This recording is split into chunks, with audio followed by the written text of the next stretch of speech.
Has the market changed its mind about what the Fed may do next? We have got to get inflation behind us.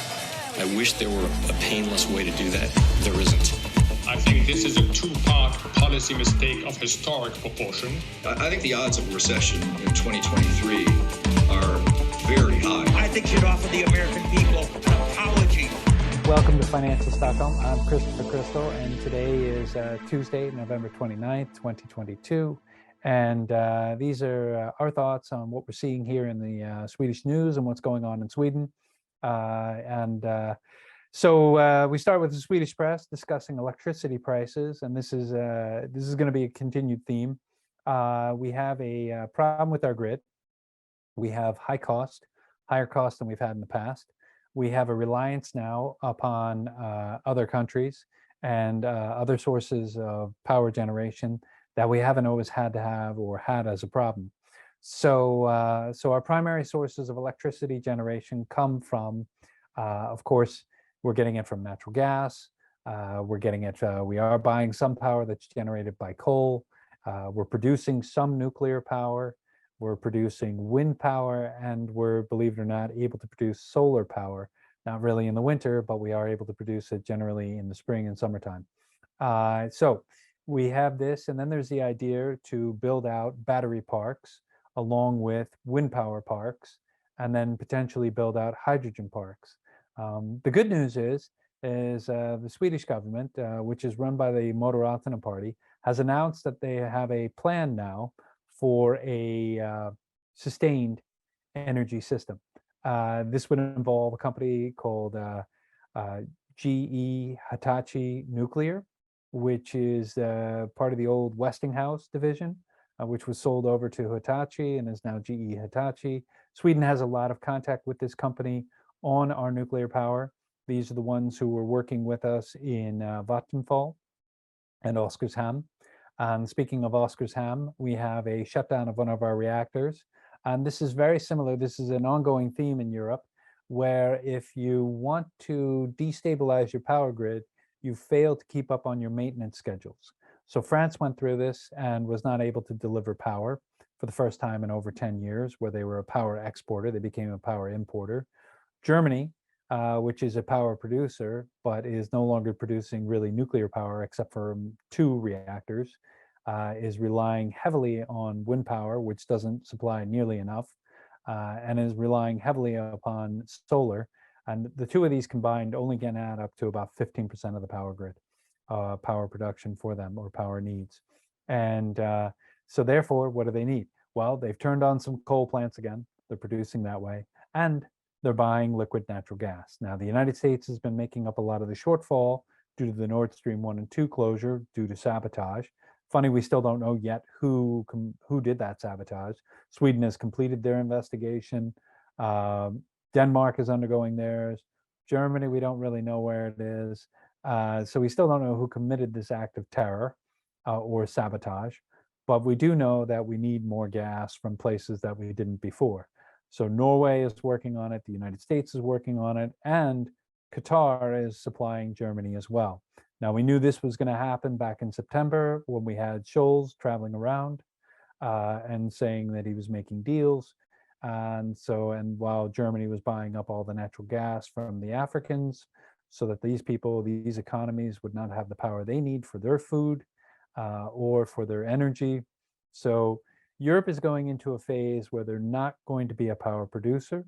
They're going into a phase that makes them unenticing for businesses to invest, because if you don't have a sustainable power source and you don't have an energy supply that you can rely on, businesses will not elect to produce and manufacture in your country. So Sweden today came out with this deal or announcement that they are working with GE Hitachi. When you go to the website, you do not see anything on GE Hitachi. So we'll wait and see what happens there. You do have a lot of complaints because many here in Sweden are in the belief that you should be producing wind power. Now, the speed at which you're able to get up and running makes sense, but the sustainability and the actual environmental impact is not what is proposed. So there is a rationale that you'd want to produce nuclear. The timetable most people give for nuclear is 15 years. If you do an SMR, you can get it within 6, you can get it within 10. If you're taking the issues that you had in Finland, it'll take you 15 years.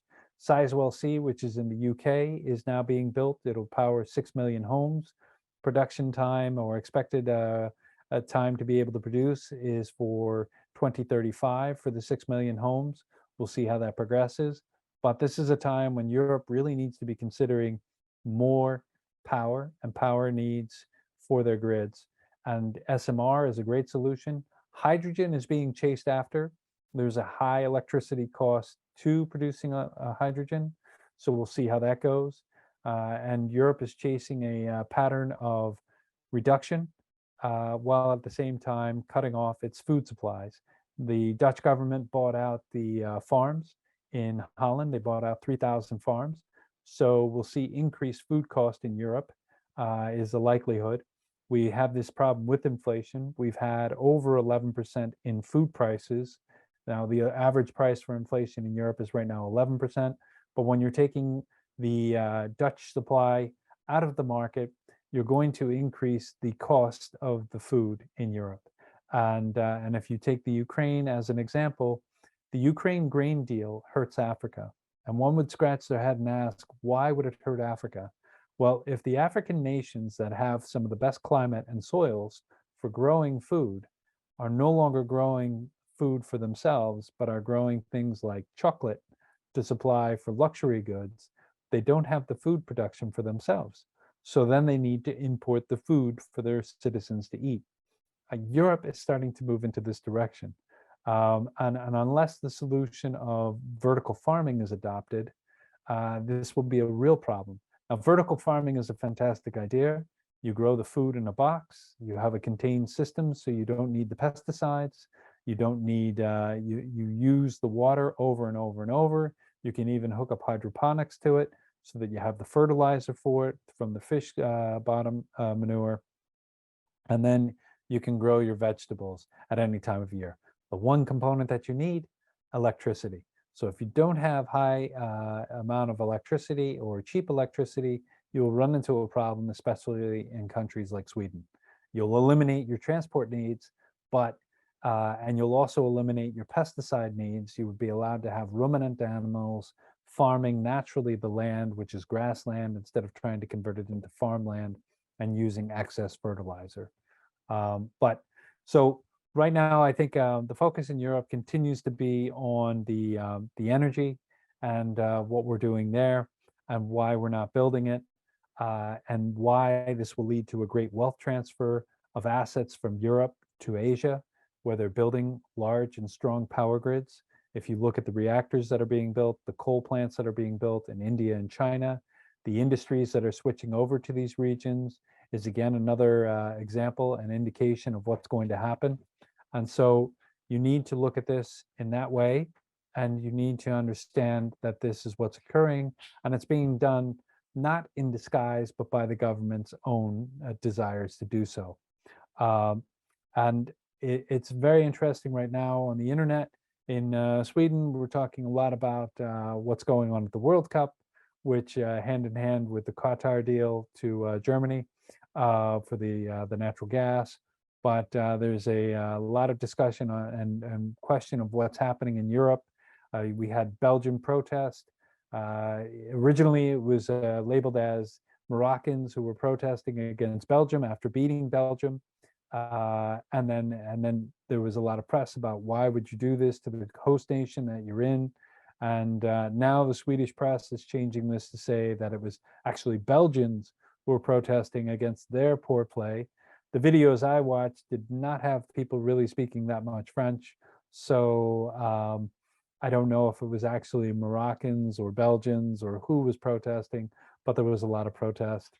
And that ties into what we've had in Sweden, where we had some protest in the springtime over burning of several books and protest, and then we had court trials.